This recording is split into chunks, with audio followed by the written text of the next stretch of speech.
Di sini ini pentingnya ilmu. Makanya di Quran, ini kembali lagi ke ulumul Quran. Kalimat fattakun naro itu dengan fattakuni itu banyak fattakuni sebetulnya. Karena kalau fattakuni itu ilmu hakikat. Jadi fattaku mongko wedya sira kabeh ning ingsun. Kamu takutkan saya, takutlah kepada saya. Ya ulil albab. Kalau kamu punya akal. Jadi orang yang punya akal takutnya sama Allah, bukan takut sama. Nah. Makanya dalam cerita itu pernah Sayyidina Ali itu di satu masjid mubaliknya atau penceramahnya itu cerita neraka. Serunya bukan main. Oh neraka itu gini. Memang neraka itu seru betul. Benda dimasukkan neraka itu jatuh sampai ke Jahannam paling bawah itu nunggu 70 tahun. Bisa dibayangkan kalau kita masuk ke sana itu naiknya kayak apa misalnya. Benda yang dimasukkan ke neraka dijatuhkan itu sampai bawah itu nunggu berapa?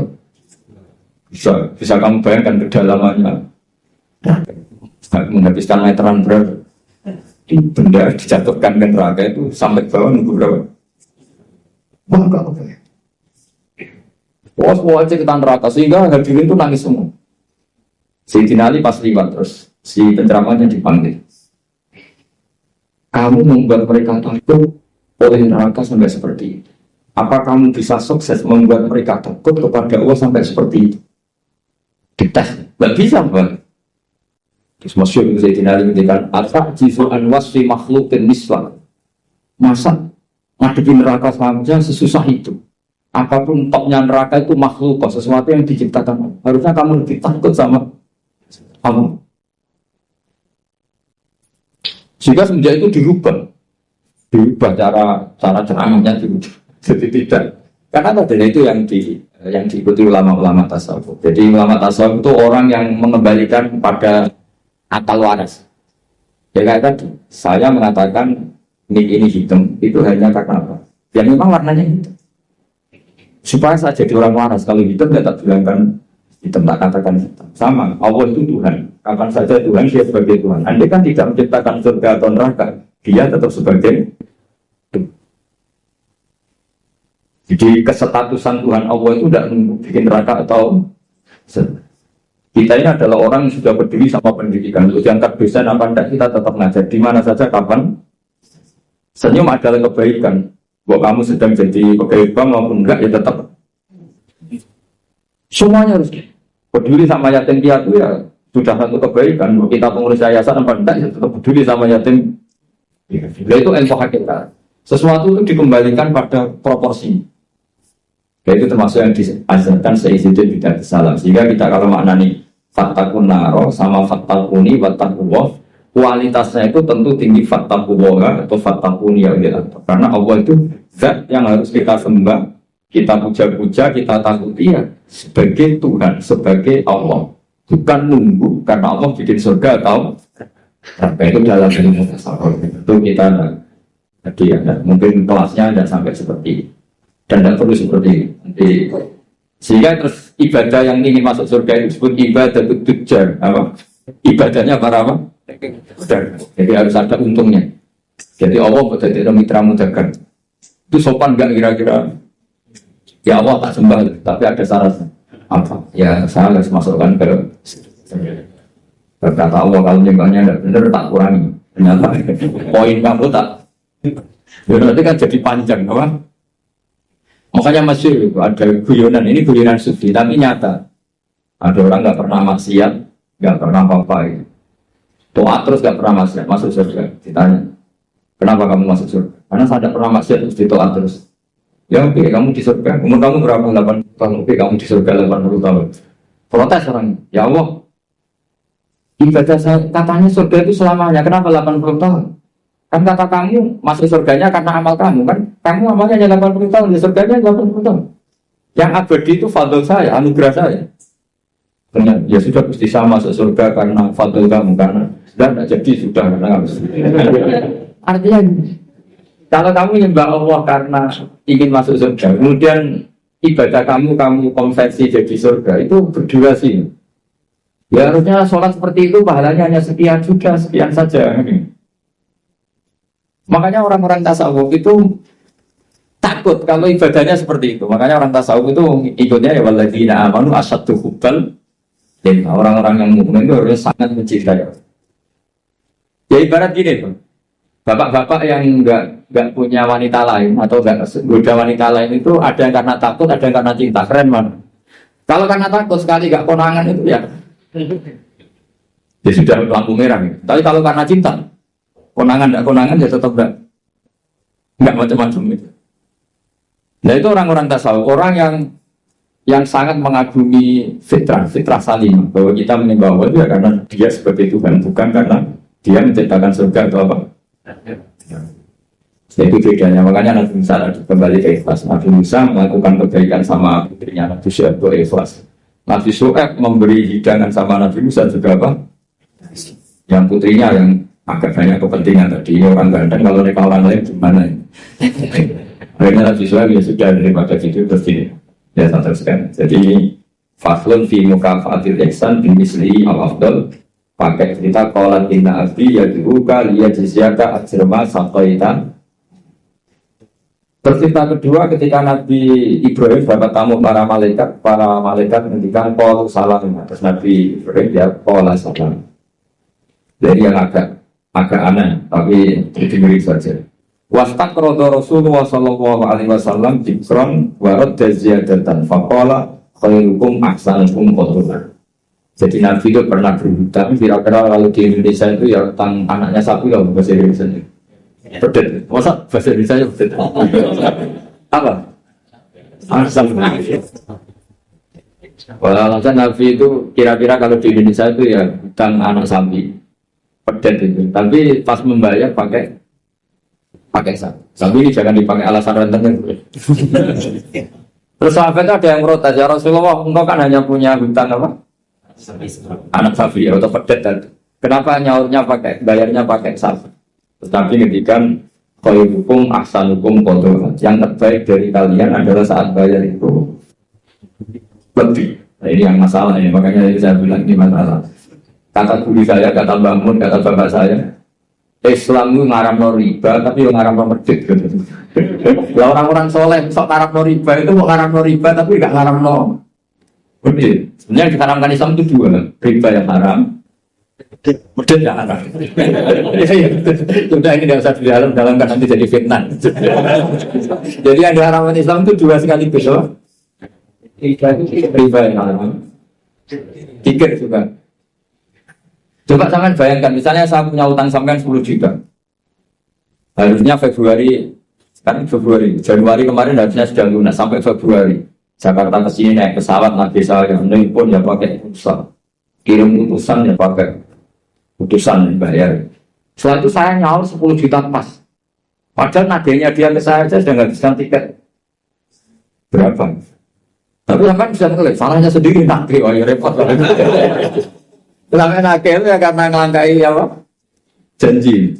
Pertanyaannya adalah kalau kamu nyaur pas 10 juta itu kerugiannya kan banyak.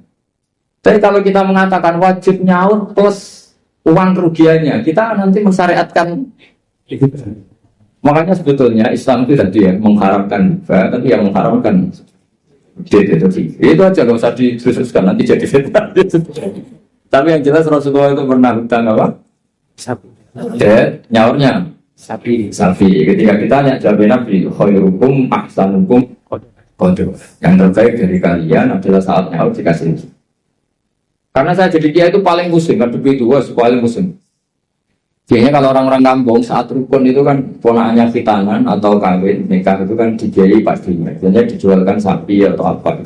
Zaman itu tahun 70. Itu harganya sapi itu baru 3.000. Setelah 2005 alhamdulillah tukaran bentrok aja. Waktunya kan ditagih, namanya tukaran ditagih. Yang utang itu senengannya, pasti aku mau lompat 3.000, saya kita sahur 3.000. 3.000 itu ada dapat cilok. Lah yang ngutangi itu ingetnya itu pas itu jual apa? Sapi ya, si baik sapi. Dan akhirnya kita sebagai kiai kan bingung, tidak ikut makan uangnya tapi harus jawab. Terus saya jawab gini, andaikan saya jawab langsung putus enggak Pak? Kalau langsung putus tak jawab, kalau enggak mau. Kan rugi sudah di kiai kan ternyata enggak final kan enggak keren. Enggak Gus, kalau sekali jangan jawab kita taslim, kita menerima. Ya sudah kata saya, bayarnya sapi saja. Jadi bayarnya sapi saja, saya tidak mau jutaan. Tapi ternyata yang ngutangi berengkel. Dulu sapinya itu andekan masih itu anak cucunya udah berengkel. Wah repot kalau gini. Jadi dia nggak mau dibayar satu sapi harus plus anak cucunya. Apalagi kalau sapinya sering selingkuh anaknya. Tapi yang utang itu tidak kalah pinternya. Itu nak urip sapi mula nak mati. Wah repot ini. Makanya saya itu kadang sama orang awam dia mantel karena itu sinyal kan. Coba sampean kalau jadi kiai, kalau Anda dalam posisi saya milih mana? Milih pakai ukuran apa? Karena kita riba yang takut medit ya. Misalnya saya bilang, ya sudah katanya sudah setuju kalau sudah saya ngomong pasti final ya udah terus. Pak suruh nggak usah. Jangan pakai uang, uangnya jangan pakai. Karena kalau pakai uang itu mesti setelah itu masih denger-denger. Sapi itu harganya beda-beda. Misalnya ditawar 20 juta. Wah, aku itu sapi 100 juta, berarti kurang 5. Ya tak akan ngeleng-ngeleng. Sapinya zaman itu kayak apa yang sudah nunjuk di pasar, yaitu aja dibelikan. Karena kalau pakai uang pasti.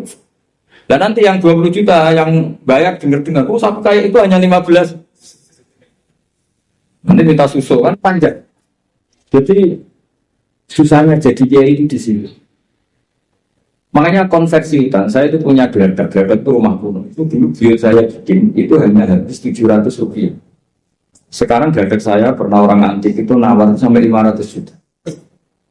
Coba kalau itu dinilai dulu itu hanya 700. Makanya ada cerita. Lalu riba itu maknanya apa? Menambahkan dari nilai intrinsik uang apa-apa. Debat. Udah ini enggak kajian debat tentang itu malah jadi fitnah. Saya pastikan di majelis ini fatwa saya riba yang haram, medit ya. Ini mesti aman deh. Riba yang haram, medit ya. Kita cerita apa? Nabi itu wastak Rasulullah tikron tapi warudja ziyadatan. Ziyadah di sini itu bukan uang. Di semua riwayat apa? Bukannya pedet, nyaurnya itu sapi, jadi bukan pedet plus uang atau duit itu enggak. Bangsa teruskan. Faslun fil ihsan fil ghorsi. Jadi ada orang nanam tanaman di mana saja, kemudian kata Rasulullah SAW di sana, "Ma'min muslimin yang risu ghorsan ilaka nama ukila minhu sodakotan, wa masuri minhu sodakotan." Jadi Nabi itu kadang ngendikan, "Wa ma'akala sabu fawalahu sodakot." Tidak ada seorang mukmin atau muslim menanam satu tanaman, misalnya Anda menanam mangga di tengah hutan atau di tanah kamu sendiri. Kata Nabi, itu dimakan burung ya sudah. Bahkan Nabi bilang ada yang dicuri juga sudah. Maka sebetulnya sistem pencurian yang seperti itu sebetulnya bisa setengah-setengah dilegalkan. Tapi jangan mengajari mencuri. Tapi lagi-lagi jangan mengajari kikir juga. Karena sampai dikatakan mencuri itu juga karena yang punya ada. Makanya uniknya Nabi ngendikan wa masuri qaumin ya sodako, yang dicuri pun nanti berstatus sodako. Tapi jangan mobil. Ya yang ingat ini. Itu kalau di kampung saya, umumnya kampung masih di kampung. Di kampung itu ada adat unik. Kalau ada orang punya semangka banyak, kemudian ada tukang penggembala ngambil satu. Itu kalau ditaburi atau disalahkan, itu orang menyalahkan yang punya semangka. Wong kok meditemu ngono kok geger. Ada konsensus, ada apa? Jadi agama itu yang ngaramkan nyuri, tapi juga ngaramkan medit. Itu jadi perlu dicatat. Coba sama lihat di kampung-kampung, ada orang punya 1 hektar atau 1 ladang, terus punya mangga banyak. Ada yang nyuri 1 digebukin, orang nyalahkan siapa? Nyalakan yang dibukin apa nyalakan yang ini? Nyalakan yang dibukin. Nah yang nyuri yang kan salah, jadi gak perlu disalahin gitu. Tapi yang jelas Nabi ngintikan kalau ada orang punya tanaman, kemudian dimakan hewan atau dicuri, bahasanya Nabi masih sulit kok. Maka itu menjadi sedekahnya dia. Nah kemudian di fikih itu ada bab yang agak sensitif. Namanya ulima ridho. Ulima ridho itu nggak pamit, tapi kira-kira yang punya pasti boleh, itu boleh. Wah kalau enggak semua dosen, semua kiai, semua santri pernah nyuri kalau itu. Karena gini, misalnya saya akrab Ya saya misalnya akrab sama seseorang, pas di kamar mandi misalnya. Terus saya pakai HP-nya karena penting tak pakai handphone. Itu nyuri apa pinjam? Enggak jawab. Nyuri apa pinjam? Nyuri enggak pamit. Tapi kalau dikatakan nyuri, teman-teman akrab itu kok gitu aja kok. Parah lagi kalau kamu marung, itu di fakir itu mesti nyuri semua. Coba kamu ke warung, terus ada gedang goreng di situ kamu makan. Coba itu apa? Nyuri apa enggak? Dikatakan nyuri itu di depan umum. Dikatakan beli wong belum kamu. Ya. Dikatakan tamu wong itu warung kok tamu. Dan di fakir itu didiskusikan seperti itu. Nah, kalau dikatakan, ya coba itu status kamu makan itu apa coba? Ketika Anda makan statusnya apa? Nyuri kan, kalau kebetulan bakulnya pas ke dalam. Loh, nyatanya ada yang nyuri juga, habis 3 bilang 2. Itu lah seperti itu. Nah di fikih itu sampai jadi debat itu. Jadi perdebatan seru itu. Namanya bek mu'ato. Fikih itu bakat bek apa? Mu'ato. Bek mu'ato itu tidak ada ijab qabul, tapi secara adat seperti ya seorang lagi tidak ada ijab qabul, tapi secara adat seperti akhirnya kita ngambil gedang goreng sampai 5. Nanti kelihatan enggak benernya begini, kita punya asumsi, punya estimasi harganya per satu itu 1.000. Ternyata sama bakulnya bilang 5 berarti misalnya 10.000 apa? Kita akan estimasinya 1.000, ternyata diregani 2.000. Kita akan kaget. Jadi lalu pertanyaannya, fakir itu menjawab, lalu yang kita ikuti dengan jadi hakim itu kata balik, penjual apa pembeli? Kita harus sepakat pembeli karena dia yang punya. Dan kamu tidak dimasukkan jual beli tapi ifsad, merusak harta orang lain tidak pamit, maka kamu diberi sanksi, harganya mahal. Jadi sebenarnya kalau di fikih kan penjualnya bilang harganya 100.000, itu di hakim harus menang yang penjual, karena kamu merusak harta orang lain tanpa pamit. Jadi akadnya bukan jual beli tapi merusak orang lain. Maka itu kalau di persidangan dimenangkan penjual karena pemilik. Ya terserah saya, yang punya saya. Mau apa kan kamu? Kamu aja selonang-selonang makan yang nyuruh. Makanya saya pernah kenal sama Kiai Jawa Timur, itu orangnya khusyuk. Itu kalau marun itu sampai bakalnya mantel. Teman saya mondok. Bu, ini gedang goreng gini pinten. 1.000 dek, ini dibayari 1.000, baru dimakan. Masih di tempat itu dia kepengen lagi, akad lagi. Bubuk ini pinten, ini tela goreng harganya pinten 1.500, dibayar lagi. Saking ininya akadnya itu jelas. Lama-lama anak itu tiap marung, dia cuma marung ini yang ngelok. Jadi kadang orang bener itu yang repot no. Orang bener itu kadang yang repot, tapi itu memang bener betul. Nah, makanya di fikih itu ada bab namanya bab polimaritum. Di kampung itu kalau ada orang punya semangka 1 hektar atau punya pohon mangga, kok orang ngambil 1 pamit itu mesti dimarahin kalau orangnya dermawan. Cung mono kok paham, kena butuh yang berjuku. Makanya saya katakan nyolong ya haram, tapi medit juga. Ya itu aja, nggak usah berarti Gus Pak ngalatan nyolong ya enggak. Kamu itu gak menyimpulkan sekacau itu ya enggak seperti itu. Tapi ini saya hanya maknani hadis. Kenapa Nabi ngintikan bahwa masuri kaum sodako yang dicuri pun berstatus sodako, karena bahasa nyuri itu bahasa yang sudah ngekot. Dikatakan nyuri karena nyatanya tidak pamit. Dikatakan sodako nyatanya yang punya Ini kan dua bahasa paradok. Wong nyuri kok distatuskan sodako. Dari definisi nyuri ya memang nyuri enggak pamit. Tapi dari nyatanya halal karena yang punya ridho namanya sedekah. Kamu milih mana? Bahasa nyuri atau sedekah? Ya nyurinya ya ada, sedekahnya juga ada. Ini jelas, ini hadis sahih. Wa ma surika minhu sedekah. Terus wa ma akala sabu fa wala sedekah. Misalnya yang makan itu burung atau apa ya juga jadi sedekahnya dia. Makanya di fikih bab paling sulit namanya bab mu'athah. Itu perdebatan Imam Syafi'i dan Abu Hanifah. Mu'athah itu adalah satu akad jual beli yang ditentukan oleh adat. Tidak ada ijab qabul. Ya itu tadi kayak orang marun tadi. Orang marun lalu makan gedang goreng itu statusnya apa? Atau naik bis. Sama kan nggak pernah kepikiran, karena sama nggak pernah mengkaji fikih serius. Yang kepikiran ya kita ini yang mengkaji fikih itu Pak. Saya naik bis, biasanya saya kalau dari Jogja sering bis dari Semarang sampai Pandangan, sampai rumah saya Pandangan 4 jam dari Semarang. Jadi kalau saya ngajak di sini itu 8 jam. Jadi kalau sampai tidak pintar ya kebangetan 8 jam. Coba sampai sekarang misalnya saya mau ke Jakarta, ada bis tak stop, berhenti kan? Terus saya naik.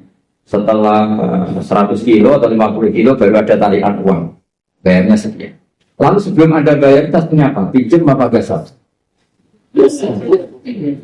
Nggak pinjam apa gasal? Dikatakan gasal kan supirnya yang berhenti. Terus dikatakan pinjam, nyatanya nanti disuruh bayar. Dikatakan bayar, di durasi waktu itu belum bayar. Statusnya apa?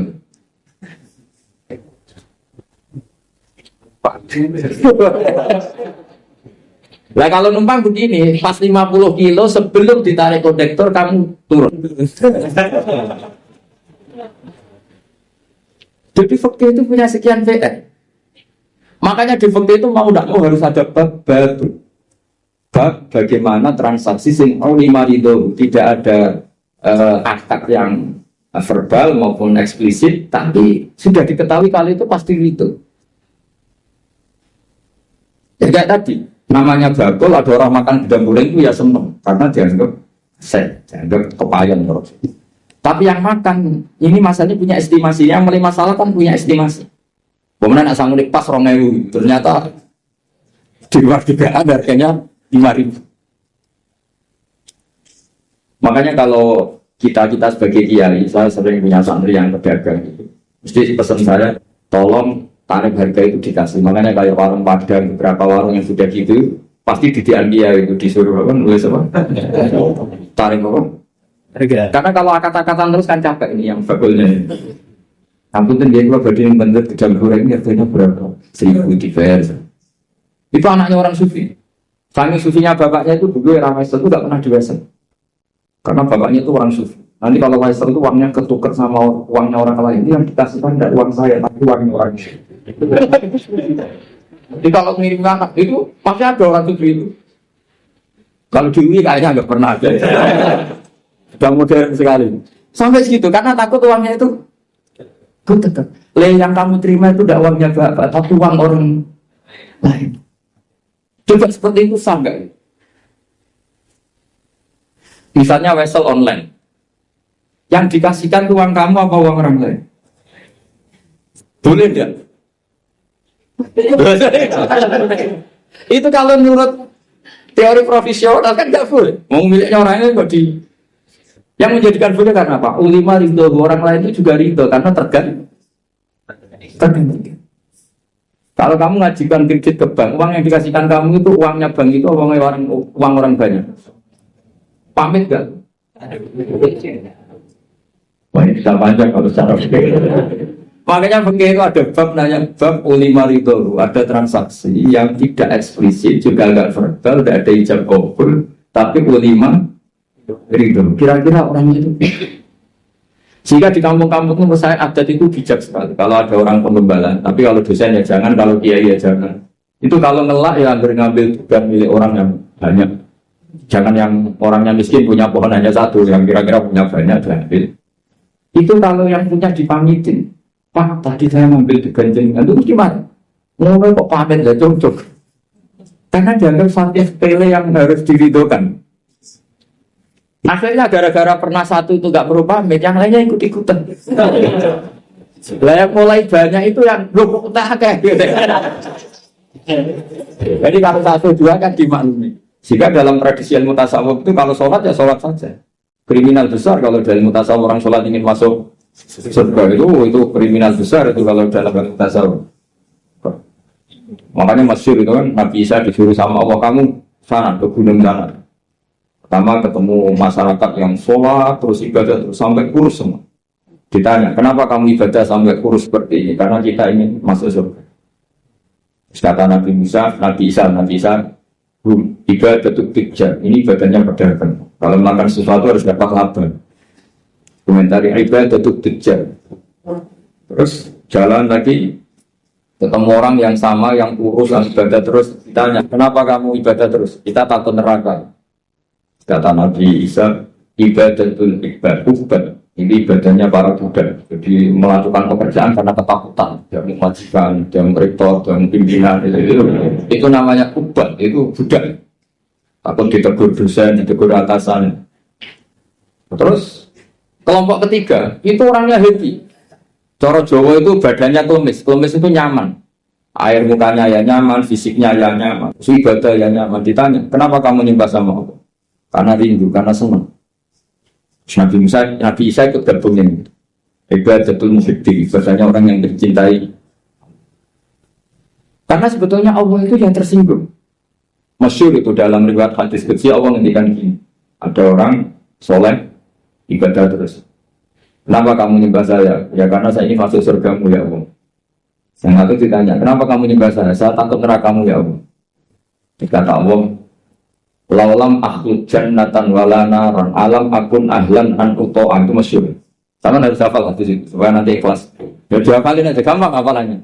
Laulam akhluk, andaikan saya tidak menciptakan, akhluk itu mutakalim, jannatan, saya tidak menciptakan surga wala naran dan tidak menciptakan neraka. Alam akun ahlan anu toa. Apa terus aku iku ora pantes mbok sembah. Ya tetap pantes Gus. Nah, itu makanya saya itu kalau ngaji di mana-mana tuh bikin analogi. Saya orang yang sering bikin analogi tentang ilmu hakikat. Misalnya gini. Sampai enggak tanya. Ini warnanya apa? Sampai jawab apa? Hitam kan. Minta bayaran apa enggak? Enggak kan? 1 tambah 1 itu berapa? 2. Kita biasa ikhlas mengatakan 1 tambah 1 2. Tidak bilang gini, kalau dikasih 1 juta tak jawab 2, kalau tidak tak jawab 4. Tidak begitu kan? Artinya kita sering ikhlas mengatakan 1 ditambah 1 2. Itu ikhlas sekali. Nggak ada yang bayar yang jawab 2.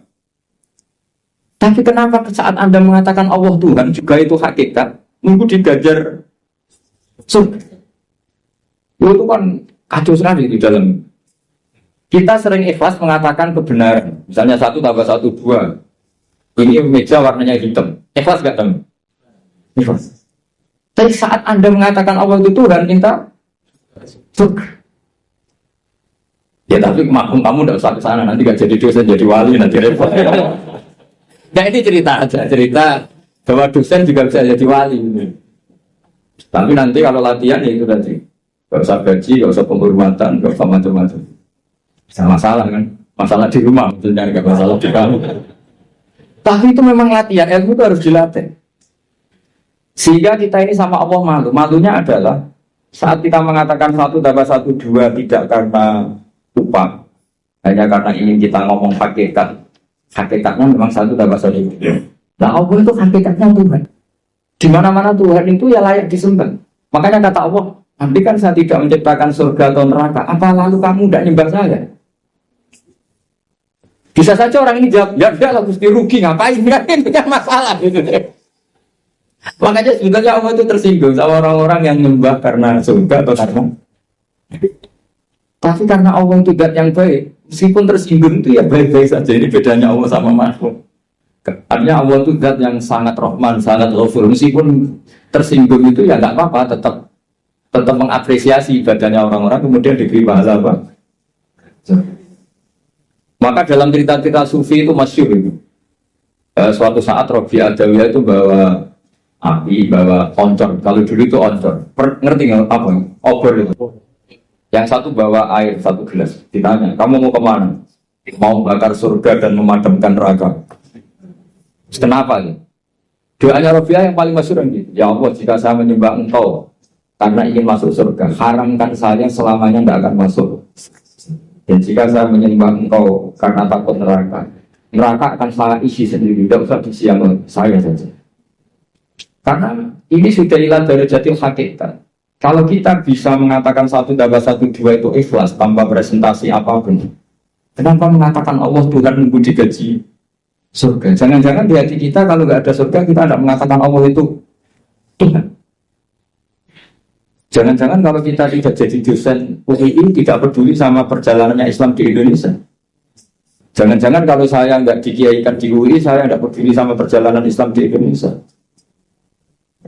Itu kan lama-lama gitu. Saya senyum karena profesi saya pramugari. Di rumah kan enggak pramugari nanti, maka enggak perlu senyum. Kasihan suaminya tuh. Maka bahaya sekali kalau seperti itu. Dosen di kampus pengajar, di rumah tidak pengajar tapi penghajar. Itu nggak boleh seperti itu. Kalau dosen di kampus harus dosen di rumah. Kalau senyum di pesawat harus senyum di rumah karena senyum itu kebaikan. Kalau di pesawat baik ya di rumah baik. Ngajar itu kebaikan. Kalau di kampus baik ya di rumah. Allah itu Tuhan di mana-mana, Tuhan kapan pun sebagai dikatakan oleh itu tidak salah. Beda ada cerita. Ya ulang lagi ya, kelebihannya kitab ini adalah misalnya satu cerita yang linear tapi nanti menjadi kesimpulan hukum. Kita tahu Nabi Musa itu orang Israel yang hidup di Mesir. Mesir dulu bahasanya Al-Qibti, makanya sekarang jadi Egypt. Jadi kalau dulu orang Arab itu bilang apa? Al-Qibtiyah, apa? Al-Qibtiyah. Sehingga kalau mengistilahkan di antara istrinya Nabi namanya Maria Qibtiyah, artinya berbangsa apa? Mesir. Jadi bahasa Mesir itu sebenarnya salah karena Misro itu artinya kota. Namanya itu ya Qibtiyah itu. Kalau Misro itu namanya kota. Nabi Musa hidup di Mesir, kemudian dianiaya oleh Firaun, ini kemudian beliau mau dibunuh, melarikan diri ke Madian. Melarikan diri ke Madian ini dirawat sama Nabi Syuaib. Nah, asal muala cerita beliau di kawasan Madian, saya pernah jual di Musa itu sekarang ikut di Jordan. Jadi Madian sekarang itu ikut mana? Jordan. Saya pernah ke sana di Wadi Musa. Nah, beliau pas di situ santai-santai terus menemukan wajah ummatan minan nas yaskun, orang rame-rame mengambil air terus wajah min dunihim ini apa? Tajudan. Qala makhutbuma terus qala la nasqi hatta yusbirul a'u wa abuna syaikhun kabir. Terus ada orang apa ngambil air terus di antara mereka itu ada dua perempuan. Tidak usah diteruskan cantik apa enggak karena Nabi itu enggak boleh jelalatan. Tapi yang jelas cantik. Karena putrinya Nabi itu enggak boleh jelek. Bukan, memang gitu Allah itu punya sunnah unik. Jadi istrinya Nabi, putrinya Nabi itu enggak boleh jelek. Karena nanti jadi makludan di taubah, jadi sasaran bulian. Jadi mulai dulu mengaturannya gitu. Enggak tahu saya bikin aturan siapa, tapi memang seperti itu. Sehingga kalau dalam tradisi kiai katanya marisi Nabi ilmunya susah, penting marisi punya istri cantik. Karena nggak ada Nabi yang istrinya jelek. Tapi kalau dosen boleh karena takdir. Karena ulama itu harus satu. Jadi pada marisi yang lain-lain itu berat ya sudah. Gitu. Akhirnya ini cerita, tapi ini nyata. Akhirnya ditanya sama Nabi Musa, kenapa kamu tidak ikut berebut ngambil air karena air di sana susah. Terus saya tidak bisa, kita ini perempuan kalau berebut pasti salah. Dan kita harus kerja mengambil air sendiri karena wabuna syaikhun kabir. Kita punya orang tua sudah sepuh, sudah tua. Karena Nabi ini orang yang punya mukjizat, terus Nabi Musa ada batu besar gitu, cara Jawa diangkat, digerukak, cara Jawa diangkat, kuat terus mengeluarkan air. Akhirnya ya sudah kamu ngambil air di sini kata Nabi. Setelah itu beliau diam di tempat itu lagi, dua perempuan tadi pulang. Setelah pulang bilang ke abahnya, saya tadi ketemu seorang pemuda, lah ini kalaunya ada katanya, ganteng. Jadi ini agak karena ada Nabi yang dua perempuan tadi ada Nabi. Jadi nyifati cowok itu, saya tadi ketemu pemuda ganteng baik. Terus sama Nabi Syuaib, sudah kamu panggil lagi.